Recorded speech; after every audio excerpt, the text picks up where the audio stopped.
Les Français peu pressés de passer à la voiture électrique. Bah écoutez, moi je... Ne vous pressez pas les Français. Moins il y aura de Français en VE, plus il y aura de place aux bornes, le temps qu'elles se développent vraiment fortement, quoi. Même si c'est bon, ça s'est bien développé quand même. Dans les années qui ont été écoulées, on va dire. Après les Allemands et les Américains qui reviennent même à la voiture thermique, 67% parmi ces derniers s'orientent sur le moteur à l'ancienne. Les Français se montrent hésitants en dépit des aides financières gouvernementales sur le bonus et les baisses de tarifs parfois monumentales des constructeurs. Bon, le dernier émane du Toyota BZ4X, on l'avait vu. Comment on peut revenir au thermique après avoir goûté à l'électrique? Franchement, c'est pas logique, quoi. Pour moi, c'est pas logique. C'est du sadomasochisme, hein, pour moi, hein, vraiment. On en est là, quoi.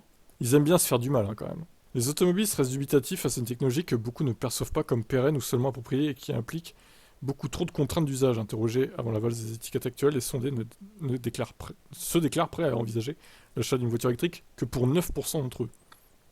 Même s'il évoque un plateau dans la courbe des intentions d'achat, Guillaume Crunel, spécialiste de l'auto chez Deloitte, admet que la faiblesse de cet indicateur est assez préoccupante si on s'intéresse à la trajectoire nécessaire pour atteindre les objectifs en termes de lutte contre le réchauffement climatique et les motifs d'instabilité pour brouiller les pronostics ne manquent pas. En d'autres termes, les prochaines élections européennes vont tourner autour de ce thème de la conversion écologique qui impacte de façon brutale avec les mêmes ressorts l'agriculture et l'automobile. Bon, les loueurs reviennent au thermique, etc. etc. Bon, après, encore une fois, par rapport à ça, est-ce que quand tu veux louer une voiture, tu veux t'embêter, surtout si toi-même t'as pas de VE, est-ce que tu veux t'embêter à louer une VE, quoi?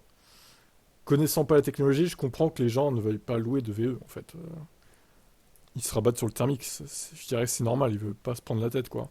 Mais ceux, par contre, qui sont en VE quelques mois, quelques années, et qui repassent au thermique, ils doivent être rares, quand même. Honnêtement, ils doivent être assez rares, mais je les comprends pas. Je les comprends pas, franchement. Bah écoutez, après, si ça vous amuse de balancer votre argent en fumée à payer 80 voire 100 euros le plein d'essence, alors que vous pourriez payer, bon, 20-25 euros d'électricité chez vous, malgré les hausses de prix de l'élec, ma foi, chacun fait ce qu'il veut de son argent, encore une fois, hein. Mais c'est pas très malin, c'est un mauvais calcul, je trouve. Après, bon, encore une fois, faites ce que vous voulez. Moi, je sais que je repasserai jamais, mais jamais de la vie au thermique. C'est mort. Plus jamais je ferai un plein de ma vie à la station essence, hein. Je vous le dis, hein. Ah non, c'est mort. Allez, ciao.